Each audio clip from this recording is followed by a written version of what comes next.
Hey y'all, it's your boy Melodious B. And people come up to me all the time. They say, B, your show's called The Fungo Den, so why don't you do more baseball videos? Well, today I'm going to tell you about something that's only happened once in 121 years of Major League Baseball. So stay tuned. It's The Fungo Den.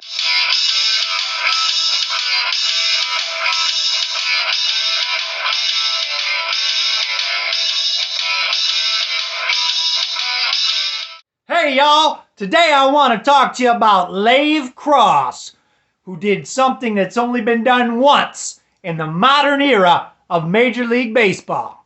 Now, the modern era of Major League Baseball began in 1901 when the minor Western League decided to declare itself major to compete with the National League that had existed since 1876. The first World Series wouldn't be played until 1903 when the Boston Americans defeated the Pittsburgh Pirates 5-3 in what was then a best-of-9 series. But that's not what I'm here to talk to you about. Today, I want to talk to you about Lave Cross. Lafayette Napoleon Cross was born May 12th, 1866 in Milwaukee, Wisconsin. In 1902, Lave Cross drove in 108 runs while hitting 0 home runs that season. In 1902, Lave Cross played in 137 games, batted .342 with 191 hits, 39 doubles, 8 triples, 0 home runs, and 108 RBIs. In 1902, Lave Cross was already 36 years old and in his 16th Major League season. In fact, his best season was in 1894 for Philadelphia of the National League, where he played in 122 games, had 210 hits, 35 doubles, 10 triples, 7 home runs, and 132 RBIs while batting .387. In 1902, the RBI leader that year was Buck Freeman of Boston, who hit 11 home runs and drove in 121 runs. And number 2 was Charlie Hickman, who played with Cleveland and Boston, who hit 11 home runs and drove in 110 RBIs. Followed by Lave Cross at number 3 with 0 homers and 108 runs driven in. The home run leader that year was Lave's teammate Sox Seabold, who had 16 home runs. Tommy Leach led the National League with just 6 round trippers.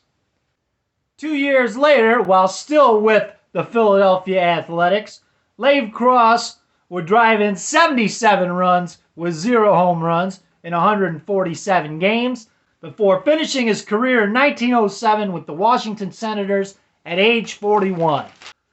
Later on in his life, he worked as a machinist in Toledo before dying of a heart attack at age 61.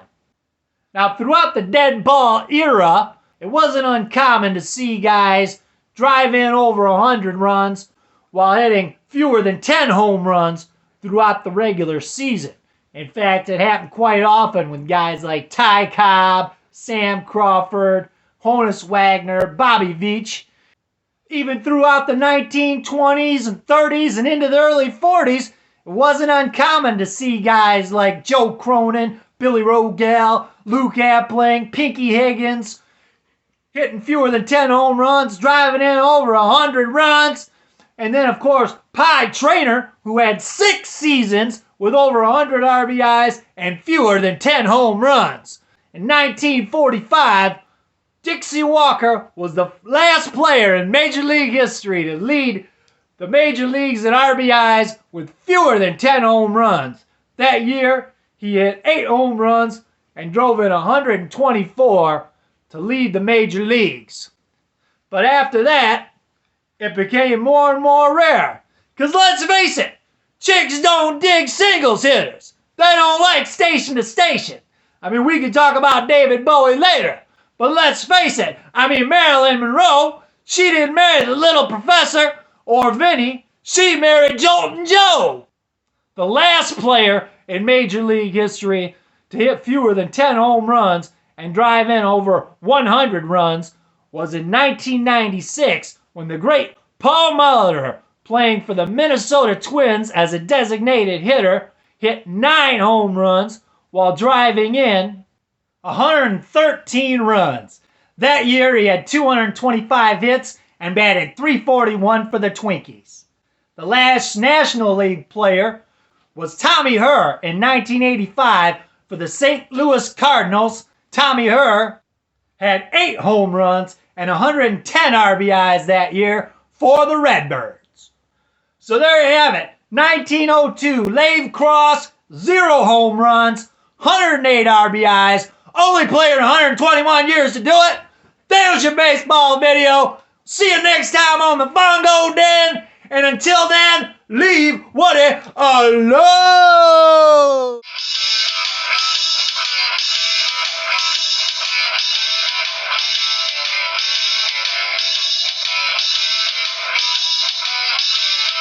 Who's here?